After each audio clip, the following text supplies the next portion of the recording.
Order of the day this morning was to get pails on the 5s. Sent Carrie out this morning and looks like she's got them all fed. Just the 5s. Working through my assessments a couple days ago, or a few days ago, and everything was good. The rest of my apiary is good. Just doing spot checks on my singles in my yards. Everything had feed within. They're able to access that open feeder. The sixes were all good. They had enough bees to be able to access those open feeders. But when I dug down into my 5s, I realized these ones are a little bit shy on feed. And that was just before the cold snap went through.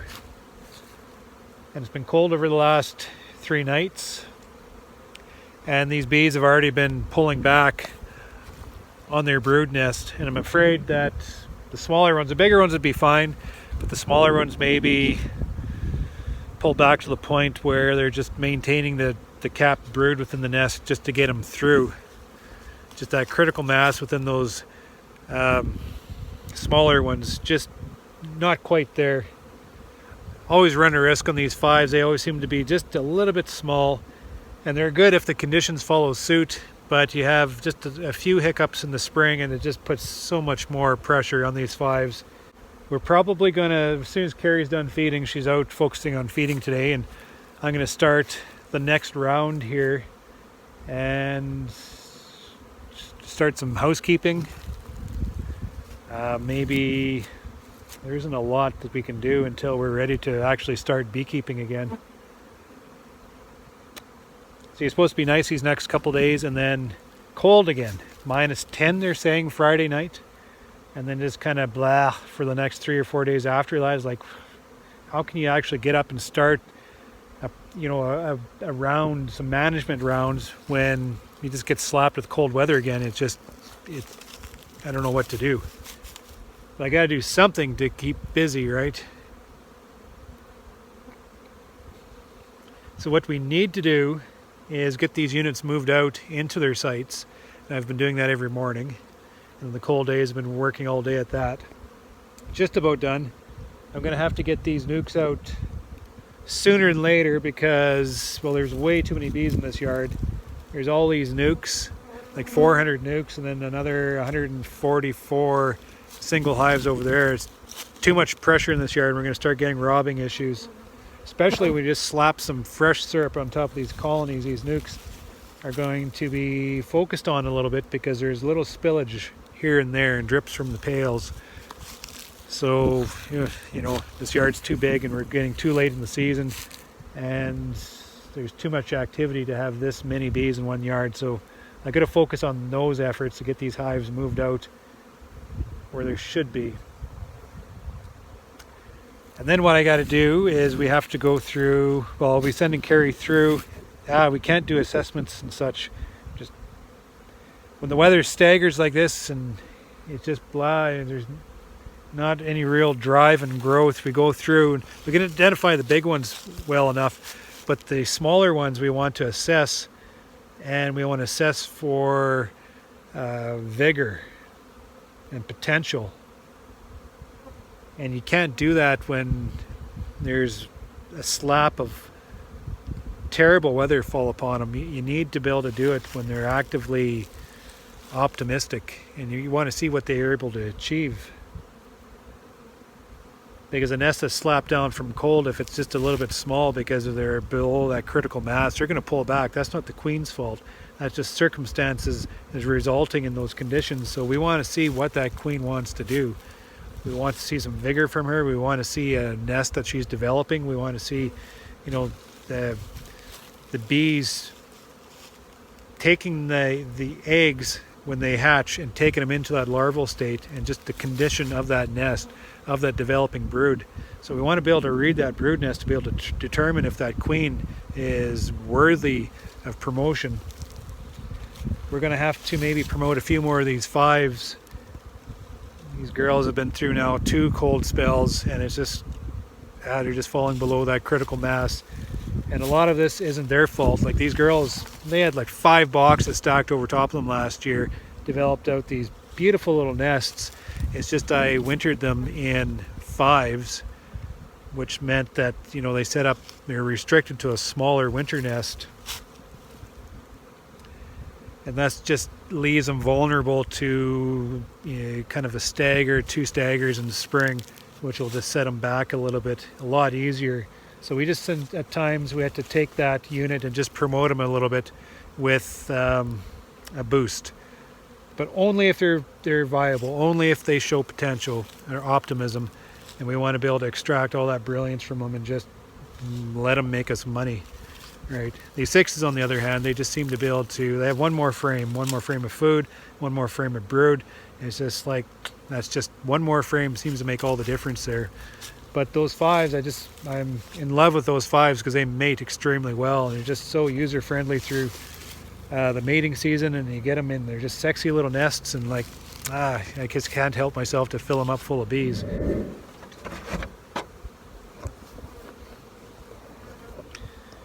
So we'll dig down into blue tag colony, double blue tag, see what we got.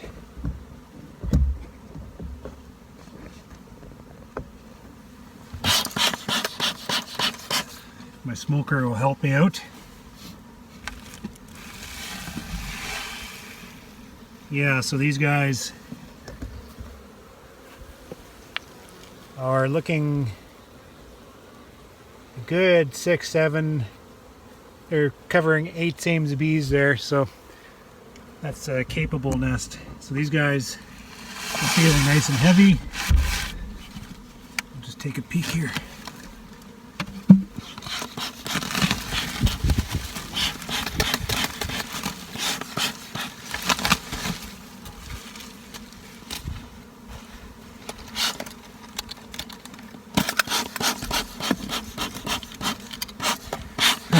Damn thing.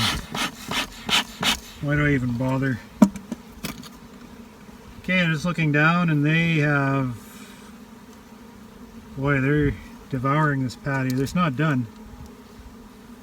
But there is consumption. I'm going to have to move it, though. Look at that. I just love the... Nibble, nibble, nibble.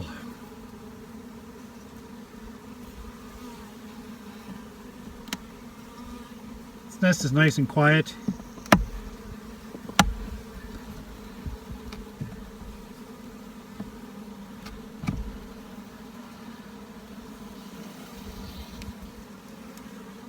So they have open syrup here on their feed frame, and so they're getting access to that feed again, so that's good.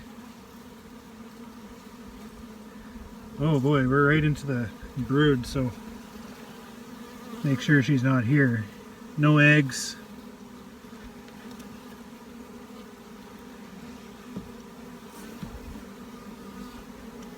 So what I'm looking for again is I'm looking for all stages of brood. There's some cap brood. That's it. Staggered development there. So here's a little patch of cap brood, and I'm seeing eggs right around it, directly around it, so I'm not seeing anything in between that.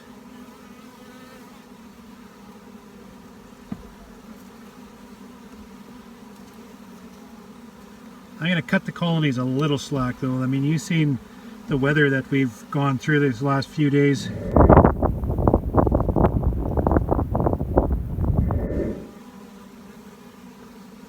There she is.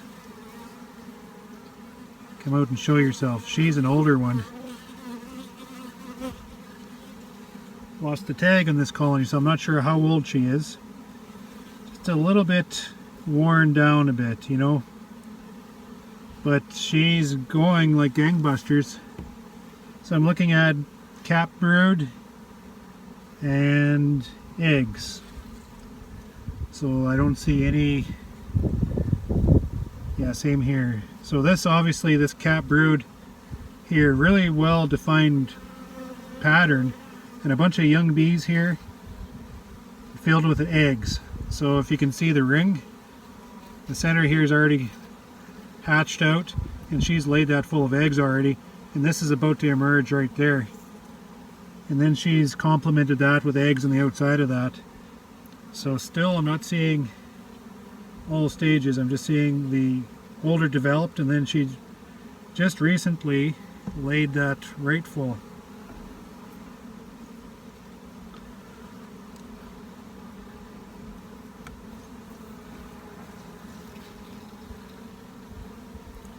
There's a bunch of bees emerging. Hey, look at that.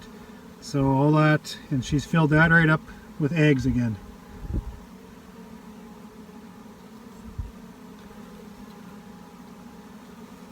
Okay, this side's a little more, so you got the old brood, and I'm seeing all stages of larvae in there, so that's good. These frames are dry. They don't have a lot of open feed in them. I'm gonna have to they're gonna have good access to the open feeder the next couple days, which is good, but they almost need pails on them right now.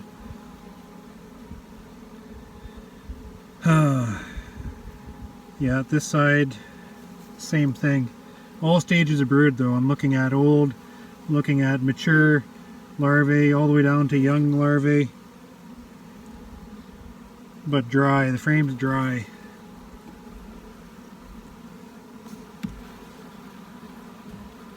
Ouch.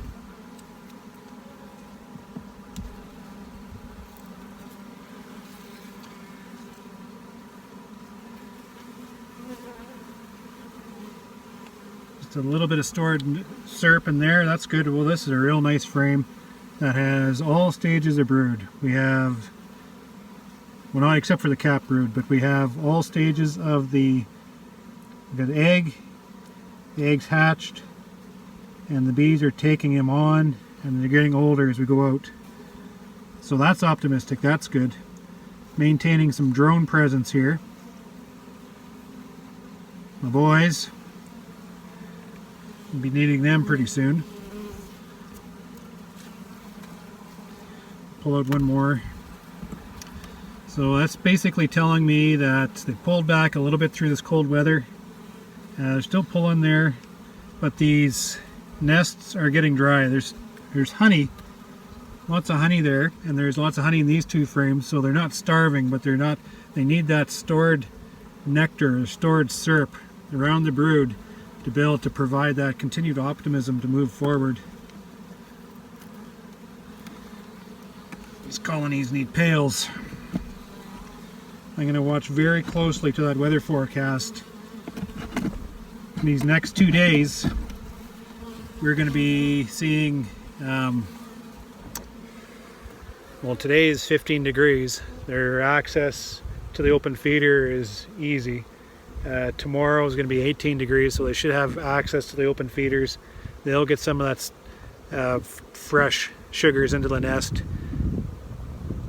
And a cold day, and then the weekend's kind of iffy. So if we fall into flightless weather at all within the next 4 days, put pails and everything. So we have to be able to maintain this nest. The easiest thing to do to develop out the nest is provide them sugars. The easiest thing, the most effective thing, is sugars. So we can't just not do it, because it's a little bit of work to get pails out.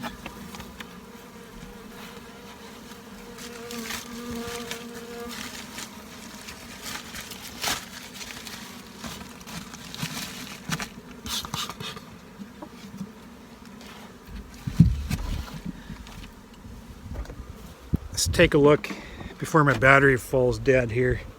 I know what the little nukes will be like. They'll be dry, I already know that. I've got pails on them. Take a look at another colony here that's a little bit smaller. This one is 1, 2, 3, 4, 5 frames of bees. They're done their patty. They don't look like 5 frames of bees up top. The nest is right there. If I had a bit of smoke, I could move these bees around a bit, but to relight that damn thing.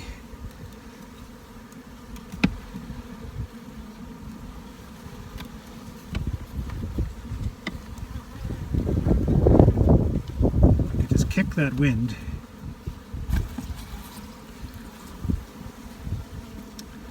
So I'll just go right down to the heart of the matter.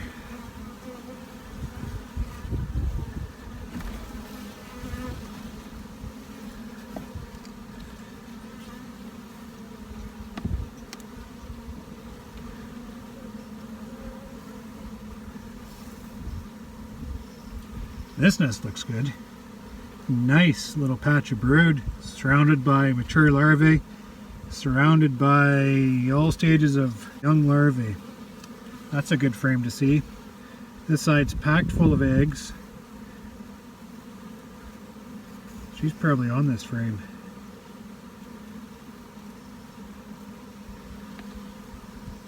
Maybe beside it.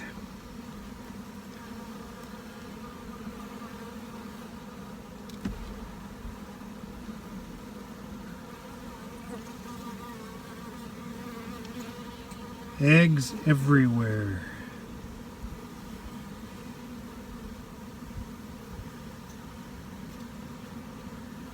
Wanting to pull in on this side.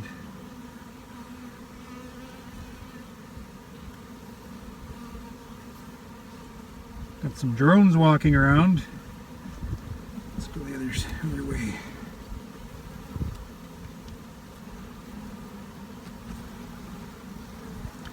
This side of the nest is a little more mature. Really nice brood nest. Nothing wrong with this nest. They have syrup around the edges, so that's good. It's good to see. Lots of eggs. And mature larvae. Ouch. Mature larvae around the capped brood. So very well developed. That's good.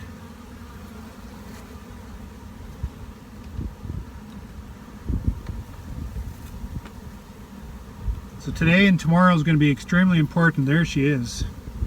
Beautiful queen.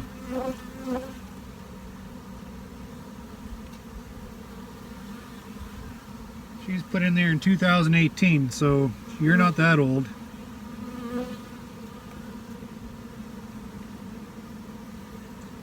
And this is full of eggs, and then they've taken the eggs as they're going out. They're hatching, they're taking them on into larval state. Very nice frame of brood on that side. This colony is just dandy.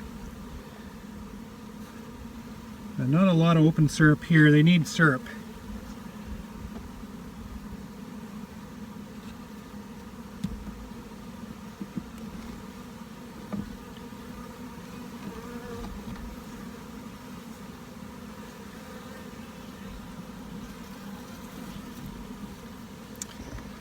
So the order of the day this morning was to get pails onto those 5s. Today, tomorrow, those bees will be in the open feeders here. They'll have good opportunity to get some sugars into these colonies. Be another cold, kind of coldish type day, cold night. The weekend, I'll see if I'll be calling Carrie in to be putting pails out on everything. If it's going to be nice type of flight activity weather where they can access the open feeders, we'll just hang tight. But if it turns cold and these bees aren't going to be able to fly for the week following, then pails on everything this weekend. So that's my game plan. The most important thing I can do right now, by looking down into these colonies, most important thing I can do is not only the protein like the patties, but sugars. The easiest thing I can do as a beekeeper is provide steady sugar, and the most effective thing I can do for these colonies is to provide them that steady sugar.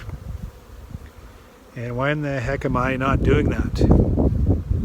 It's because I'm trying to outweigh the amount of work it takes to put all these pails out and fill them up and then clean them up and all this kind of stuff. And if look at them in the open feeder here, they're very active at the open feeder. They'll have these done. I got it half done already. That was filled up. Both these are filled up. This is a pretty big yard though. It's a full truckload of bees and then 400 nukes or so. So there's a lot of bees feeding on those 2 open feeders. I'll just give them just a little more patience. The most natural way of bringing sugar in, I feel, is through flight. Putting pails on works, but oh, they drip and they make a mess, and the raccoons come and knock them off the top, and just and then after the pails are done. See, I have a love-hate relationship with pails. Very effective. A very effective tool, especially when it's cool and the bees can't fly. You can get the sugars down into them, and you can get a very uniform amount of sugar into your entire apiary just by providing just a certain amount, right? So they're a very effective tool, but they're a lot of work and they make a lot of mess. And if I can get the same type of sugars into the colonies in a different means, as a more natural means, then I'll choose that every time. Does it ever feel good to be a beekeeper today? Love this job.